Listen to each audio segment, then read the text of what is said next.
I was late for the most important meeting of my life, the day I was finally supposed to meet my fiancé's father, the elusive billionaire who held my future in the palm of his hand. It wasn't just dinner.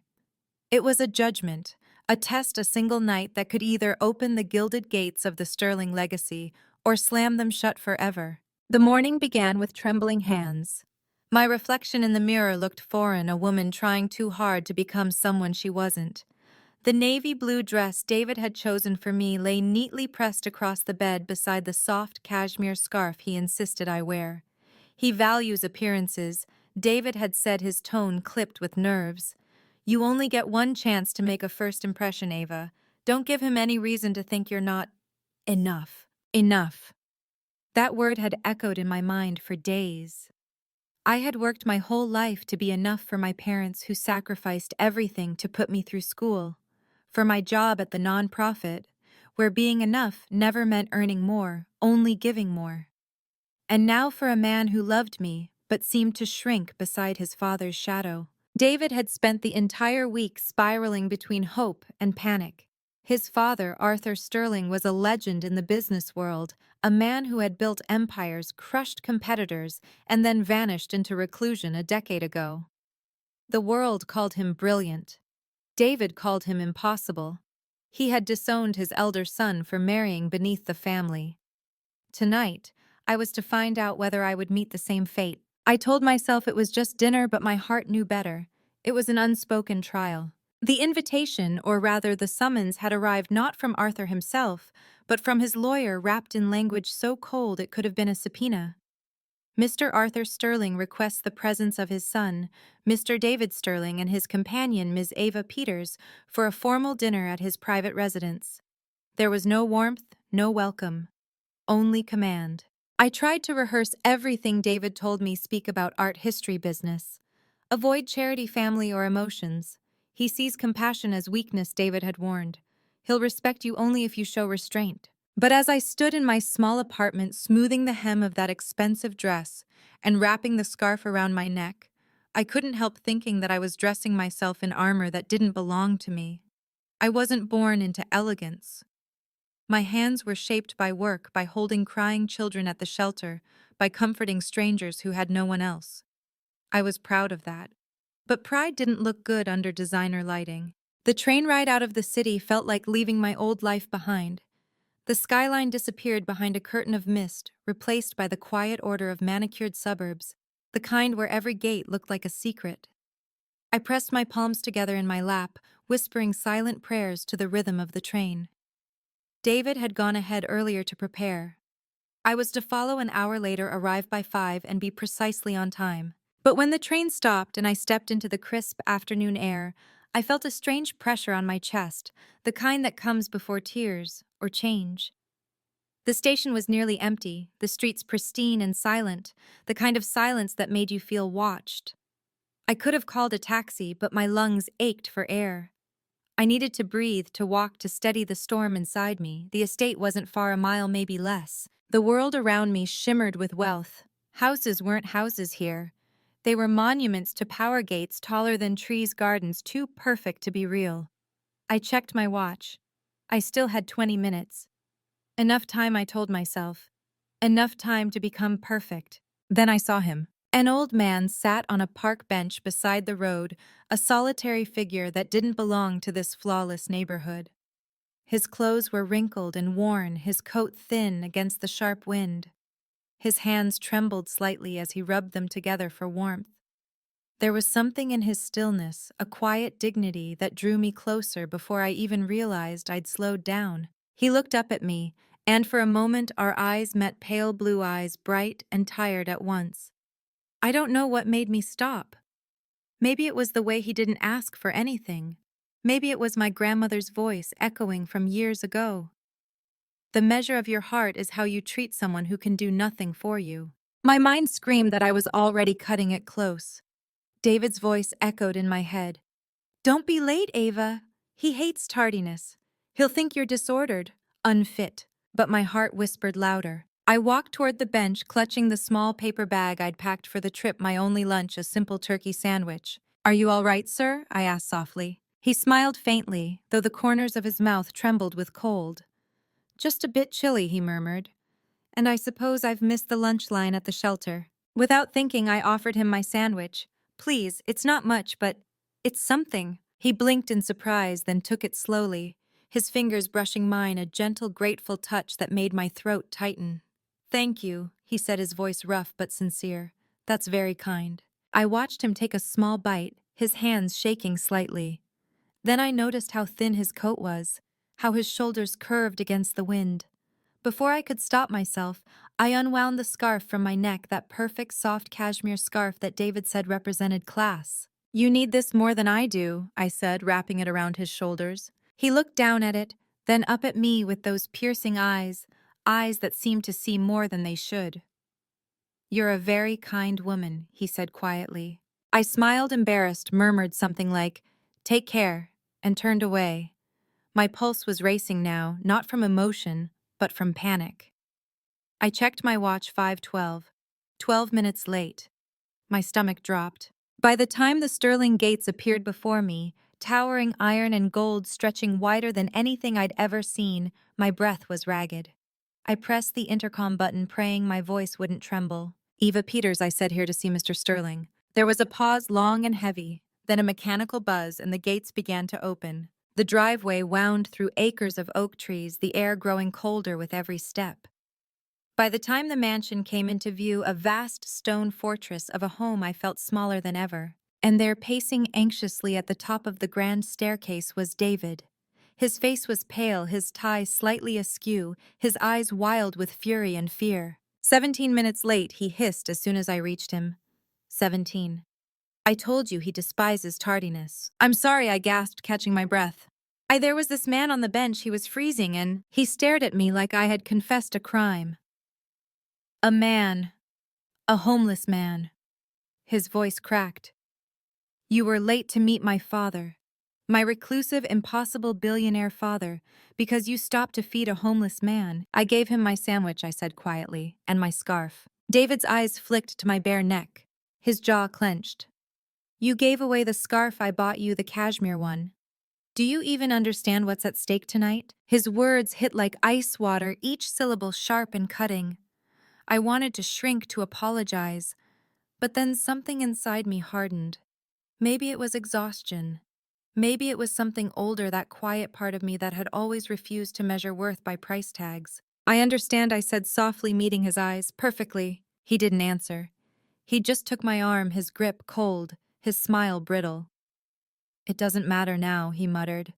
"Just don't say anything stupid. Don't mention the man. Don't mention the scarf. Let me do the talking. Maybe we can still fix this." The front doors opened before we even knocked. A tall butler, pale and silent, motioned us inside. The air smelled faintly of polish and dust, like a museum, not a home. Paintings of stern men watched us from the walls, their painted eyes following as we crossed the marble floor. Every step echoed like a heartbeat. "This way," the butler said. David's hand tightened around mine. I could feel his pulse racing through his palm. At the end of the corridor stood two immense doors. The butler paused, glanced at me once, then opened them. I froze. The dining room was vast and gleaming, the table stretching endlessly beneath a chandelier that caught every flicker of light. But my eyes weren't drawn to the grandeur.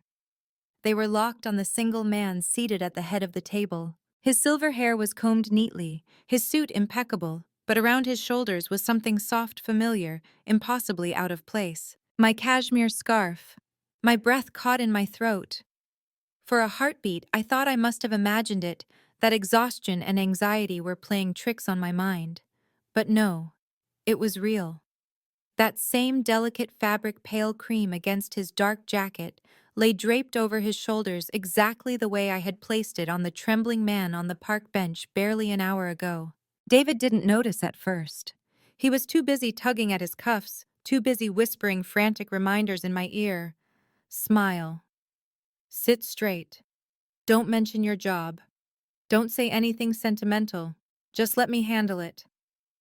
His words blurred into background noise, swallowed by the silence of the vast dining room, because I couldn't hear anything anymore except the pounding of my own heart. The man at the head of the table lifted his gaze. Our eyes met, and in that instant, everything inside me stilled. Those same blue eyes, intelligent, kind, and quietly amused, met mine with recognition. He didn't look shocked or angry. He simply smiled, that same gentle, knowing smile from the park. I felt the world tilt beneath me. Arthur Sterling, the recluse, the titan of industry, the man whose approval my entire relationship was apparently built upon, had been the man I'd handed my lunch to on a whim. My knees nearly buckled. David finally realized I'd stopped walking. "Ava, what's wrong?" he hissed, tugging my hand. Then he followed my gaze down the table, and I felt his grip turn to stone. He froze. The color drained from his face. "Father," he croaked. What are you wearing? Are you feeling all right?" Arthur didn't look at him. His eyes remained fixed on me, that faint smile still curving the corners of his lips. "Welcome, Ava," he said, his voice low and warm, the same raspy timbre I had heard only hours earlier. "Please come in. Have a seat. I must apologize for my appearance earlier today. I tend to test people in unconventional ways." My lips parted, but no sound came out.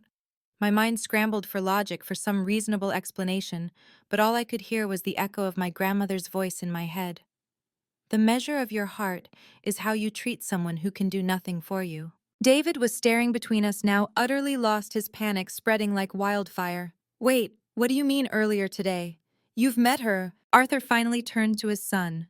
The warmth vanished. His voice when he spoke again was sharp as broken glass. "Yes, David. I met Ava before you arrived. I met her when she didn't know who I was, when she thought I was a man of no importance, invisible, useless, a burden on the world. And do you know what she did?" David's lips moved soundlessly. Arthur rose slowly from his chair. Even from across the table, his presence filled the room, a quiet power that demanded attention. "She stopped," he continued. "She spoke to me. She shared her food with me. She gave me warmth. She gave me her scarf." He touched the fabric draped over his shoulders, his fingers brushing it gently, almost reverently. "Your fiancé," he said, his gaze shifting back to me, "showed kindness when no one was watching. And that my son is the only test that has ever mattered to me." The silence that followed was suffocating. David's mouth opened, closed, then opened again, but no words came out. He looked like a child caught in a lie, terrified, ashamed, and suddenly small in the presence of his father. Arthur gestured toward the seat to his right. "Please, Ava, sit beside me." I hesitated, glancing at David, who looked as though the floor had just disappeared beneath him. But Arthur's voice was calm, commanding in a way that didn't feel like control. It felt like invitation. I walked the long stretch of the table, my heels tapping softly against the marble floor, the air heavy with unspoken tension. When I sat down beside him, he smiled again. "I must say it's been a long time since someone surprised me." David slowly took a seat at the far end of the table, as far from his father as he could manage. He stared at his plate, his jaw clenched so tight I thought it might crack. Dinner began. The butler moved like a ghost, silent and efficient, placing dishes before us with mechanical precision. I couldn't taste a thing. My senses were too overwhelmed by disbelief and a rising tide of conflicting emotions, embarrassment, awe, confusion, and something that felt dangerously close to vindication. Arthur broke the silence first. "Tell me, Ava," he said, his tone conversational, almost curious. "Do you always give away your lunch and your warmth so easily?" I felt my cheeks flush. I don't think about it," I said quietly. He looked cold, hungry. It just felt like the right thing to do. He nodded slowly, eyes glinting with approval. "That's the point, isn't it? When it comes naturally without calculation. That's when it's real." David's fork scraped against his plate. He was trembling, though he tried to mask it behind his practiced composure. Arthur's gaze didn't move from me. "And what do you do, my dear, when you're not rescuing strangers from the cold?" "I work at a nonprofit," I said, unsure if I should continue, remembering David's warning. "We run community programs, food drives, literacy projects, job support for women who've lost their way." "Ah," Arthur said softly. "Charity, a word your fiancé has spent his life avoiding." David flinched. "Father, please." Arthur raised a hand, silencing him without looking his way. His eyes were kind again when they returned to me. "I think it's beautiful work, Ava. It's honest. It matters." The air shifted. For the first time, I felt the weight that had been pressing on my chest begin to lift. He asked me about my childhood, about my parents, my hometown, the things that shaped me. I told him about my mother, a nurse who believed kindness could heal anything, and my father, a teacher who taught me that dignity didn't come from wealth but from purpose. As I spoke, I felt the tremor in my voice fade. Arthur listened intently, nodding, smiling, not the polite smile of a host, but the genuine kind of someone truly interested. Across the table, David sat in silence, shrinking further into himself. He didn't interrupt. He couldn't. Arthur turned toward him at last, his tone soft but unrelenting. You know, David, when I was your age, I made the same mistake you're making now. I thought strength meant control, that power meant superiority. I lost people because of it. Your mother loved kindness, and I drove her away by calling it weakness. David looked up sharply, startled by the admission. Arthur's eyes softened. I've spent the last decade looking for something real, something unpolished and human in this world of facades. And tonight I found it not in you, my son, but in her. David's jaw tightened. His eyes glistened, though he blinked hard to hide it. I wanted to speak to defend him somehow, but my words caught in my throat. Arthur leaned back in his chair, the scarf catching the golden light. The truth is simple, he said quietly. Anyone can play a part when they know they're being watched. But the real test of character comes when they think no one will ever know. His words hung in the air like a benediction and a warning all at once. Dinner continued, though no one ate much. Arthur asked questions that felt less like interrogation and more like curiosity about the world beyond his walls. I found myself talking about things I hadn't spoken aloud in years: hope, purpose, the small miracles of ordinary people. He listened with the kind of attention that felt sacred. When the butler cleared the plates, Arthur rose. Ava, he said, offering a hand to help me up. I believe my son owes you more than an apology. He owes you gratitude. David stood awkwardly, eyes downcast, voice barely audible. I'm sorry, he muttered. Arthur nodded once, satisfied. Good. Now I think it's time we talked about the future, yours, Ava. And perhaps, he added with a faint smile, mine as well. The word sent a strange thrill through me. I didn't yet understand what he meant, only that something about that night, about this man, would change everything. And I was right. Because that dinner, that bizarre and beautiful evening, was only the beginning of the test I hadn't known I was taking. The true test of who I was and who David would become was still to come. Arthur's words echoed in my mind long after he spoke them. The real test of character comes when they think no one will ever know. It was a sentence that felt carved into my chest, burning and beautiful all at once. I sat beside him at that grand mahogany table, trying to steady my hands on the crisp linen napkin.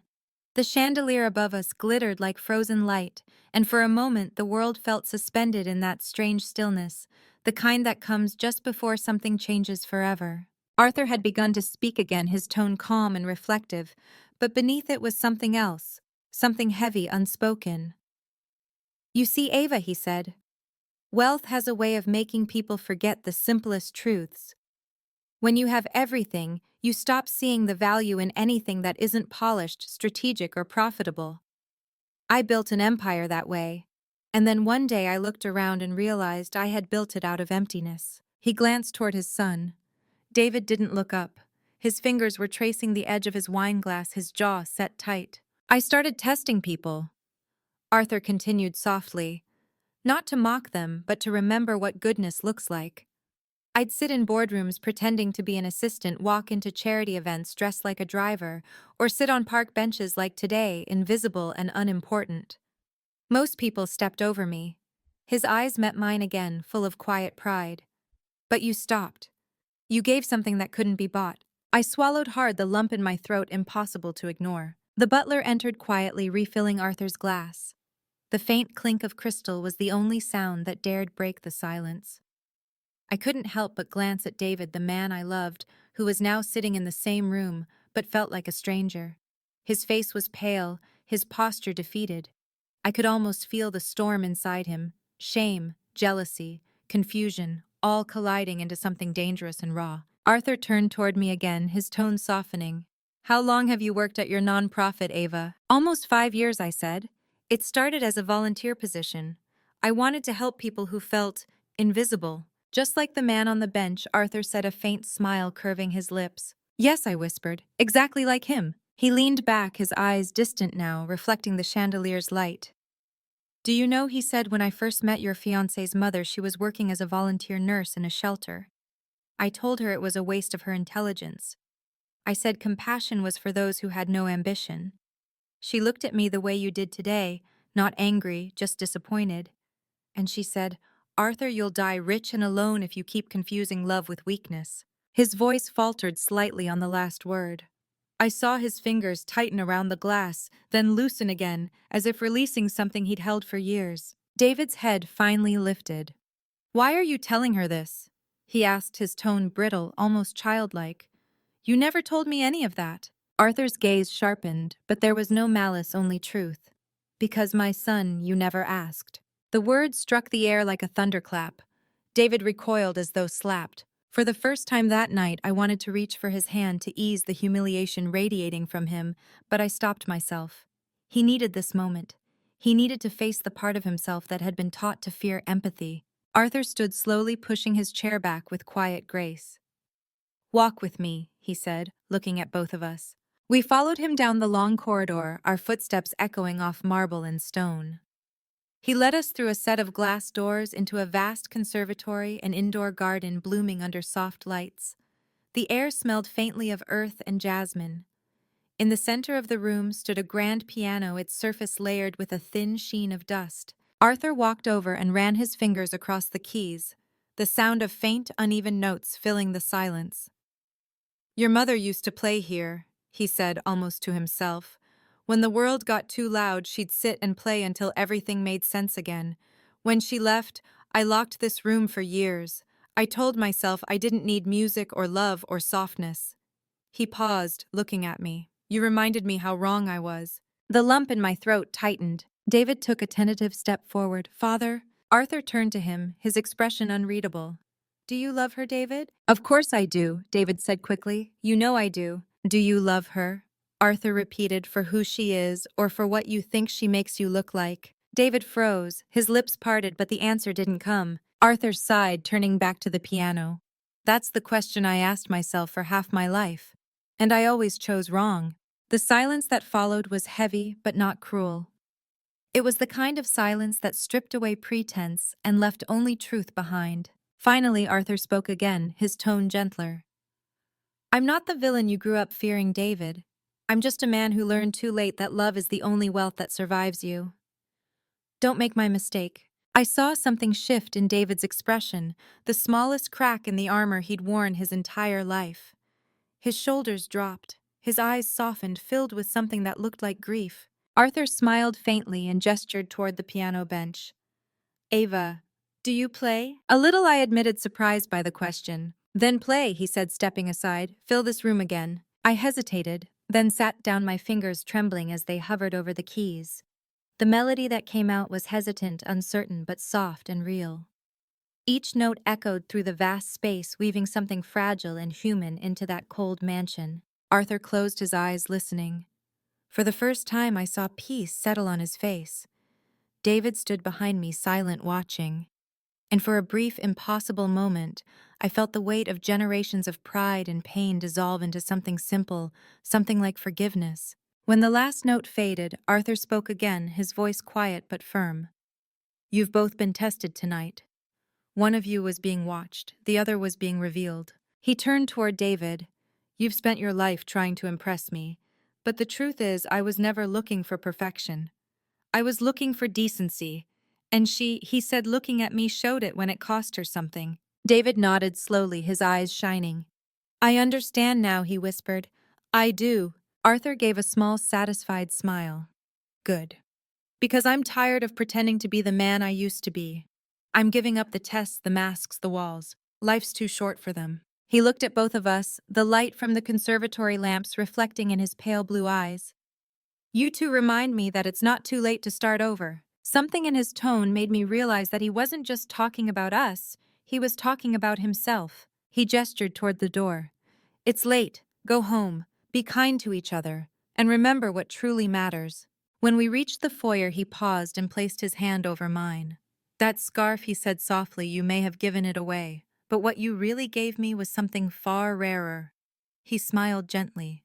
"You gave me back my faith in people." I didn't know what to say. I only nodded, my eyes blurring with quiet tears. That night, as David and I drove away from the mansion, the road ahead felt different, softer somehow, like the beginning of something neither of us fully understood.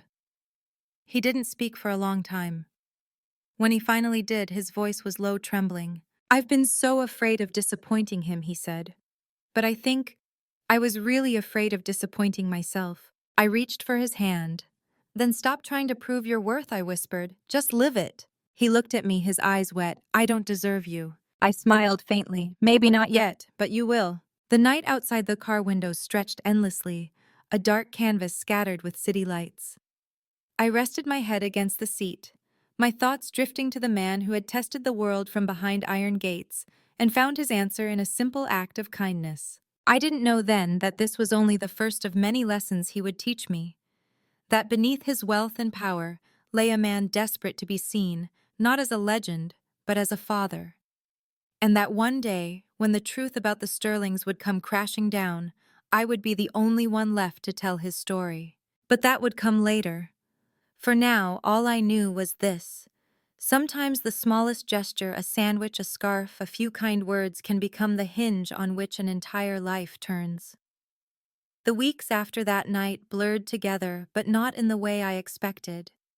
Everything that had once felt fragile between David and me began to shift, to stretch into something rawer, truer, harder to define.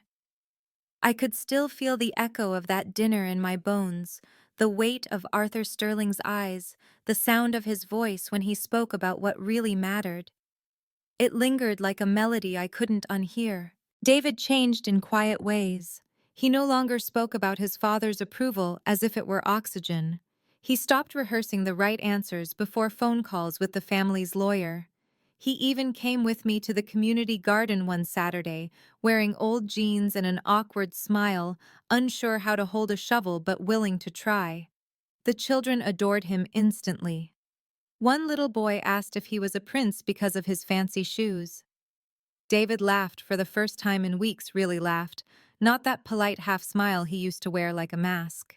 But change, I would learn, never arrives alone. It drags its shadows behind it. A month later, Arthur invited us back. No lawyers, no formal letters, just a handwritten note that arrived in the mail. The paper was heavy, the ink slightly smudged. Dinner on Saturday. Just family this time. I felt a strange mix of excitement and unease. There was warmth in his words, but also something unfinished, something that hummed beneath the surface like a secret waiting to be spoken. When we arrived, the house didn't feel as cold. The chandeliers were dimmed to a softer light, and a faint smell of lemon polish and roses filled the air. Arthur greeted us at the door himself.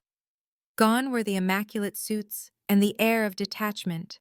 He was wearing a simple cardigan, his hair a little unkempt. He looked older, somehow, smaller, but his eyes still carried that sharp, unyielding brightness. "Welcome home," he said, and for the first time I believed he meant it. We ate in the smaller dining room, this time the one overlooking the gardens. Conversation flowed easily, laughter blooming in places where once there had been only tension. I told him about the nonprofit's new project, and he asked questions that weren't tests, they were genuine curiosity. David even teased him gently about the homeless disguise, and Arthur chuckled, shaking his head. "It's remarkable what people reveal when they think you have nothing to offer," he said. I suppose I became addicted to the honesty of it. After dinner, he poured us brandy and led us into the library. Floor-to-ceiling shelves lined the walls, filled with books that smelled faintly of dust and memory. "This was your mother's favorite room," Arthur said quietly, touching one of the spines. "She said stories are the only thing that survive us." There was that same tone again, nostalgia threaded with regret. I watched him carefully, wondering how many ghosts this house still held for him. Then he turned to me, and I saw something shift in his eyes. "Ava, I'd like your help with something," he said.